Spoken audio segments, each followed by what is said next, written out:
Bon du coup les gars, on se retrouve à Orlando aux États-Unis. On va rester pendant 2 semaines et demie aux États-Unis, donc je vais vous amener avec moi tout le long. Et là, vous voyez, on est à Disneyland. Juste derrière, vous avez le château. L'ambiance, elle est incroyable. Je vais vous amener, on va faire plein d'attractions, on va tout vous montrer.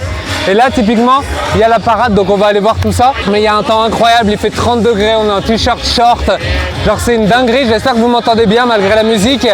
Mais il y a une ambiance, c'est genre une dinguerie. Franchement, vous allez kiffer les gars, et on y va de suite.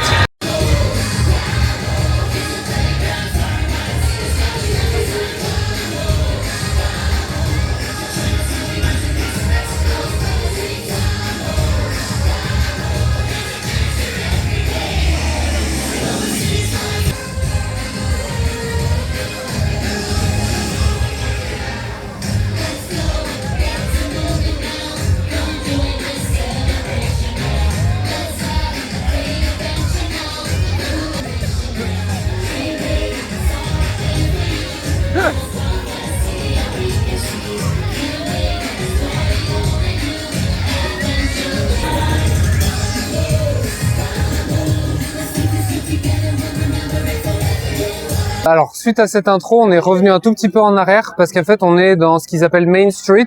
En fait, c'est la rue, vous voyez, principale où il y a plein de boutiques souvenirs. C'est vraiment l'ambiance de Disney. Juste derrière, vous avez en fond le château. Enfin, c'est vraiment une ambiance super particulière. C'est l'endroit où il y a le plus de monde du parc parce qu'après, ça se divise un peu à droite, à gauche. Donc, en fait, après, il y a moins de monde. Mais ici, c'est vraiment la concentration, entre guillemets, principale de personnes.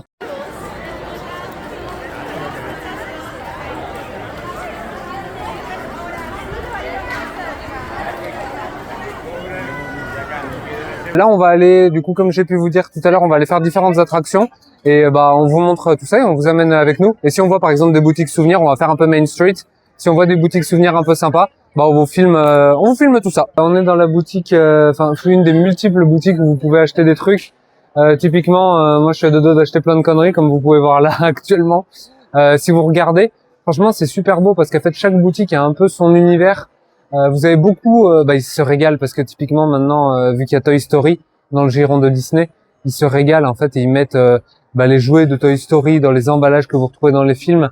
Donc en fait c'est super joli. Bon, tout est un peu cher entre guillemets, mais vous êtes à Disney, donc le budget il explose toujours très vite. Très stylé. Les boutiques souvenirs, ça va être compliqué de repartir avec rien du tout honnêtement. Typiquement une sorte de goodies. Vous voyez, ils ont refait le château de Disney avec des pierres comme ça qui scintillent. Enfin, genre, c'est très joli, mais regardez le prix, quoi. 285 000 $. Donc, faut commencer à envoyer du lourd pour acheter ça. Il faut être un sacré passionné, mais c'est quand même assez dingue. Et là, en fait, c'est une boutique qui fait que de la verrerie. En fait, vous voyez, ils ont plein de trucs de verre. Là, vous voyez, il y a des échecs. Enfin, c'est très joli. Cette boutique, elle est un peu fancy et un peu chère. Vous voyez, vous avez même les mecs qui font le verre en fait en face de vous. Donc c'est quand même c'est très cool. Il y a carrément en fait les personnes qui font ils ont mis l'espèce d'usine entre guillemets où ils font la verrerie dans la boutique même. Ça c'est super stylé honnêtement. Vous voyez, vous avez par exemple le diadème.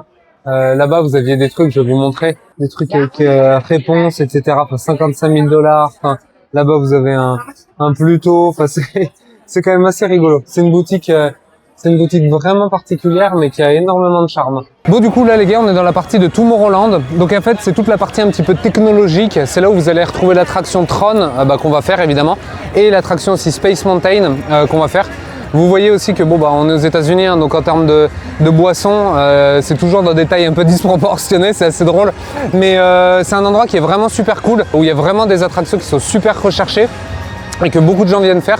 L'attraction Tron, c'est celle qui a un peu le plus de succès. Donc hâte de voir tout ça et je vous dis un peu, dès qu'on a fini, un peu ce que j'en ai pensé. Bon, du coup les gars, on est devant l'attraction Tron. C'est l'attraction un peu la plus, on va dire, populaire ici. Elle est très compliquée à voir, c'est là où il y a le plus grand nombre de queues. Tous les gens veulent le faire et en fait vous êtes vraiment comme dans le film. Vous savez, vous êtes sur une moto vraiment penchée et en fait vous avez les roller coasters, donc vous avez vraiment la sensation un peu comme en bécane. Quand ça penche dans les virages, vous vous inclinez vraiment.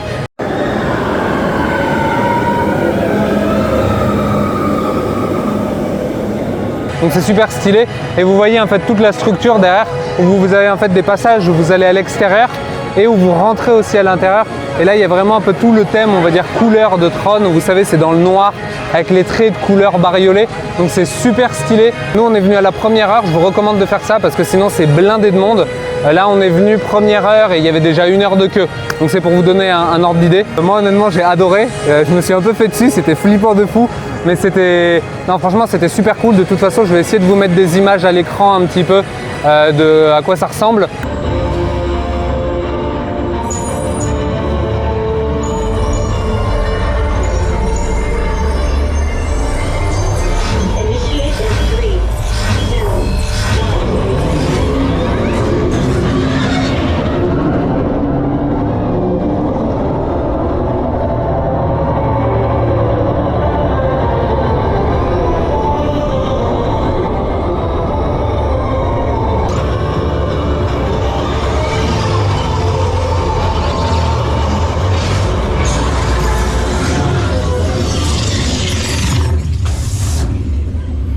Franchement, aller faire l'attraction Tron, c'était vraiment une pure dinguerie.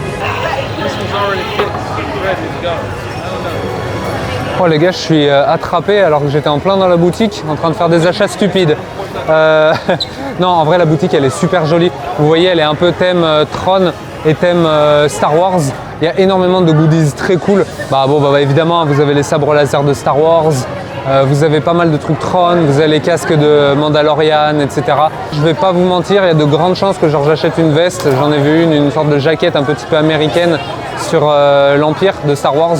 Donc voilà, à défaut de revenir avec le sabre laser qui s'allume, je suis comme un gosse, mais au moins j'aurai une veste. Donc voilà. On arrive vers Space Mountain. Il faut savoir que moi c'est un peu un de mes némésis. Hein.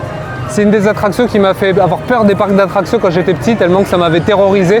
Du coup, on va essayer d'aller vaincre sa peur et d'aller affronter Space Mountain à nouveau, mais j'emmène pas large, je vous mens pas. On sort de Space Mountain, au final, c'est pas le même qu'à Disneyland Paris. Celui à Disneyland Paris, moi, en tout cas dans mes souvenirs, il était vraiment hardcore parce que vous savez, vous avez même le truc qui vous accroche au niveau des épaules. Là, c'était pas le cas. C'était un petit truc un peu chill dans le noir.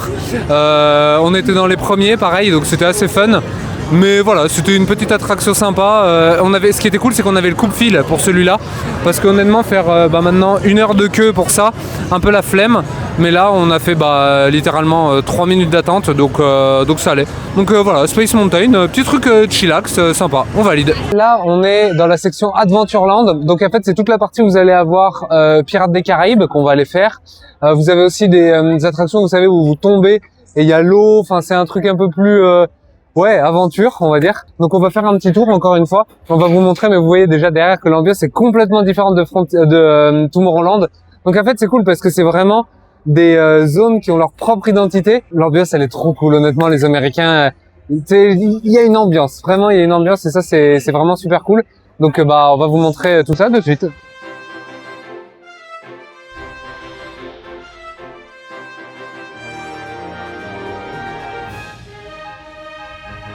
Vous voyez les gars, ça fait vraiment une ambiance presque un peu Cuba, un peu, avec les maisons bleues, roses. Enfin en fait c'est super rigolo parce que ça fait super crédible les décors, alors qu'en réalité ils les ont créés de toutes pièces.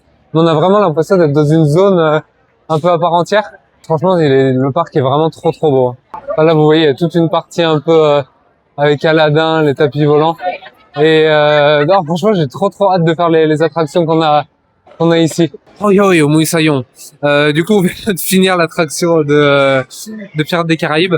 Honnêtement, c'était très cool. Bon, elle est super bien faite parce que vous savez, c'est avec les robots justement qui sont un peu animés. Et franchement, c'était très stylé. De toute façon, je vous mets des extraits un petit peu de l'attraction. Et là, la boutique souvenir est très cool. C'est que des trucs dans le thème de Pirates des Caraïbes. Mais pareil, ça valait le coup quand même d'avoir le fast lane parce que ça nous a fait gagner 30 minutes. Donc nous, on continue nos aventures et puis on y va, Moussaillon. Hein.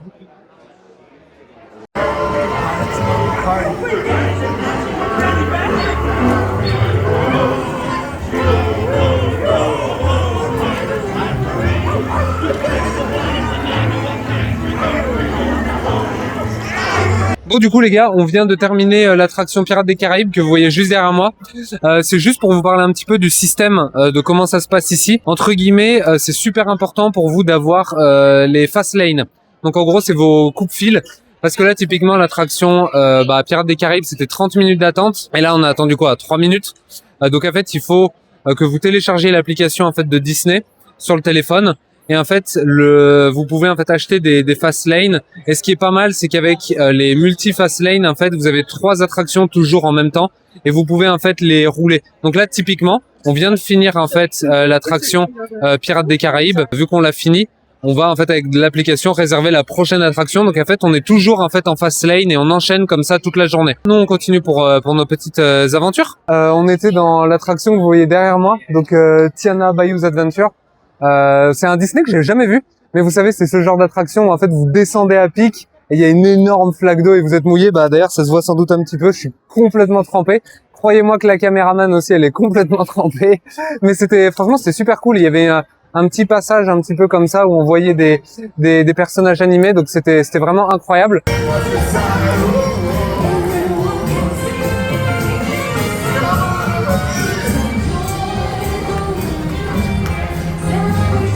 Pour vous illustrer l'attraction qu'on a fait, donc Tiana, celle qui nous a complètement mouillé. Là, vous voyez, en fait, derrière moi, vous avez l'énorme cascade qui monte giga haut. Et en fait, vous allez voir, là, vous voyez, ils sont en train de descendre. Et regardez comme ils vont être mouillés de fou.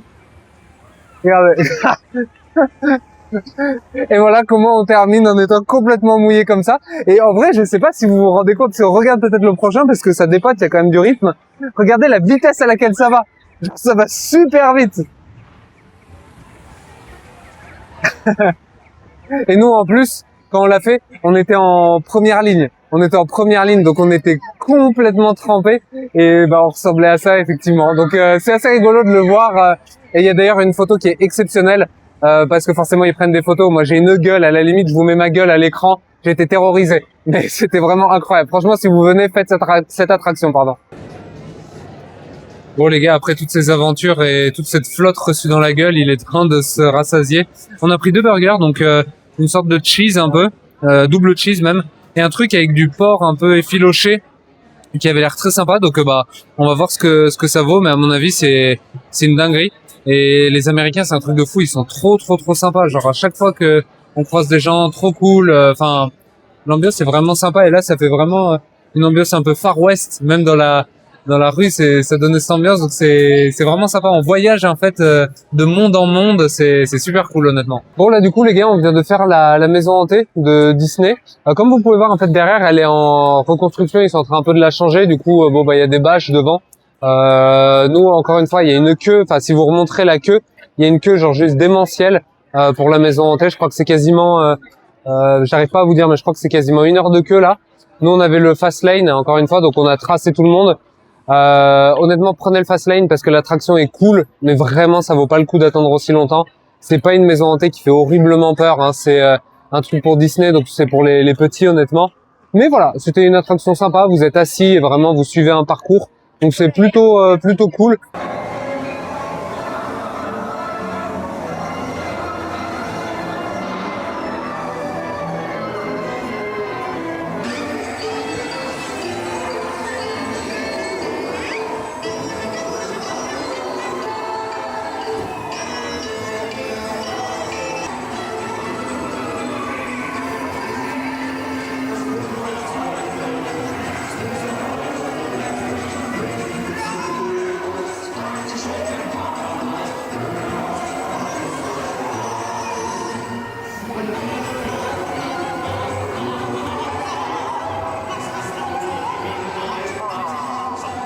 C'est pas la maison hantée la plus flippante que vous allez voir. Mais voilà, c'était très sympa. Donc faites-le, mais par contre prenez un fast lane parce que ça vaut vraiment pas le coup de faire autant de queue pour ça. Voilà, là on va continuer un petit peu. On n'a plus beaucoup d'attractions à faire. On a réussi à choper une place pour le train de la mine, donc ça c'est cool. On va avoir un truc aussi de la petite sirène à faire. Donc voilà, la journée suit son cours. Il fait un temps vraiment génial. Faut reconnaître que les installations sont très bien faites parce que on n'est jamais les uns sur les autres, c'est toujours bien dilué le monde. Et nous on est un vendredi, donc peut-être que c'est plus compliqué en week-end, mais là franchement c'est vraiment très agréable de se balader. C'est pas du tout saoulant et et oppressant en termes de population. C'est une des dernières attractions qu'on doit faire de la journée, c'est le train de la mine. Et en fait, on s'est rendu compte qu'on vous a pas du tout montré en fait comment ça marchait. En gros, vous avez vos cartes qu'en fait vous trouvez à l'entrée du parc. Et en fait, ils vous donnent des cartes. Nous, on a une Nemo et du coup la fée Clochette. Et en fait, quand vous avez votre coupe-fil, vous arrivez, en fait, vous voyez, vous scannez en fait sur la tête de Mickey. Donc là, on va vous le montrer. Et en fait, ça va vous scanner en fait en vert. Et ça veut tout simplement dire que vous rentrez en fait.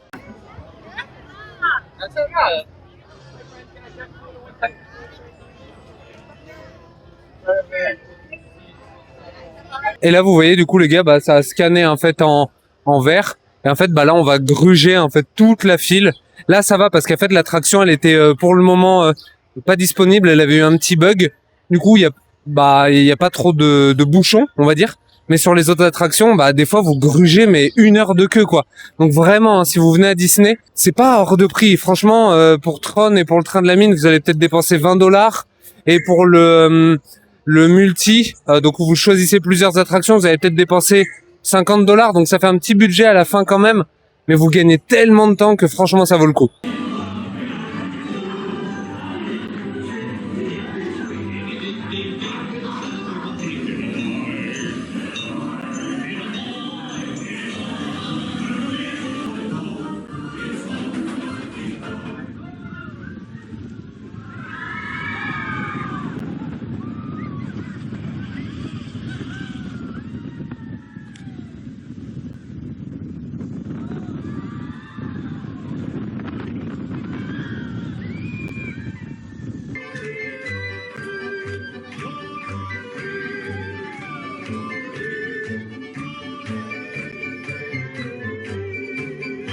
Bon, du coup là les gars, il est quasiment 20h30 et comme vous voyez le parc là il est entièrement noir en nocturne. Vous voyez typiquement derrière là où on était ce matin avec Tomorrowland qui est entièrement illuminé. Enfin, c'est super joli.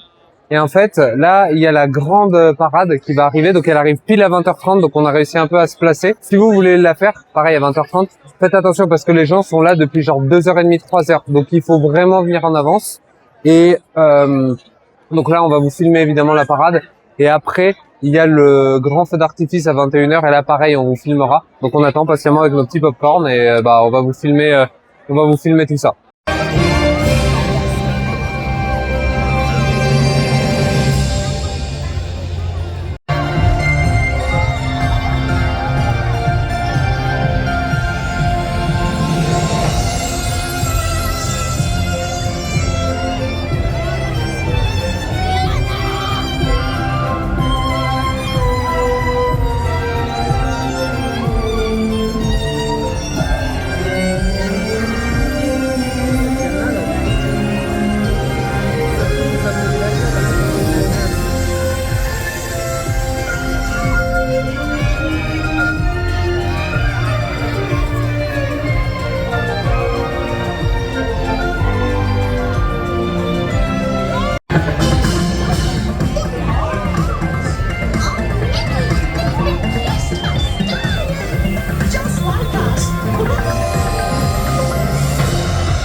Ah, c'est l'étoile de filante de Disney là.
That's what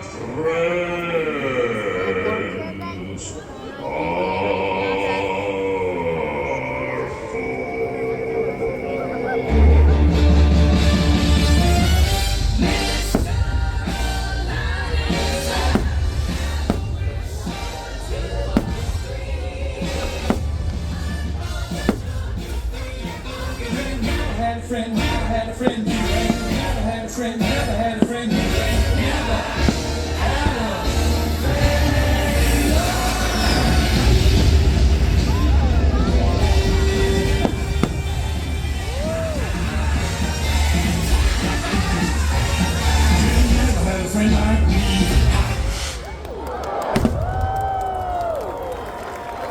Bon, du coup, les gars, fin de journée à Disney Orlando. Honnêtement, c'était exceptionnel. Là, vous avez vu des images, le feu d'artifice à la fin. Franchement, j'ai pris une tarte dans la gueule, mais c'était choquant, c'était incroyable. Si un jour vous avez l'occasion de venir à Orlando pour voir Disney, honnêtement, allez-y parce que c'est juste grandiose. C'est une expérience à vivre dans une vie. Je ne mâche pas mes mots, c'était incroyable honnêtement. Moi, je vous invite de toute façon à vous abonner à cette chaîne, à mettre un j'aime aussi, parce que là, franchement, je pense qu'on vous a fait une belle vidéo. À mettre en commentaire ce que vous avez pensé. Surtout que nous, en fait, le voyage va continuer. Ça va enchaîner. On a des journées, vous allez voir aux Bahamas, des journées à Miami. Donc, il y a beaucoup de choses à vous montrer. Mais vraiment, Disney, c'est un 10 sur 10. Organisation incroyable, le parc est propre, les gens sont trop gentils. C'est grandiose. En fait, c'est déjà Disney, c'est un monde. Et en plus, quand vous le mettez avec les Américains qui savent faire des shows et tout ça, franchement, c'était juste grandiose. Donc, ouais, si un jour, honnêtement, vous avez l'occasion, franchement, venez ici et profitez de ce lieu parce que c'est juste merveilleux. Donc, merci beaucoup les gars pour le visionnage. Et puis nous, on se dit à la prochaine. Ciao, ciao.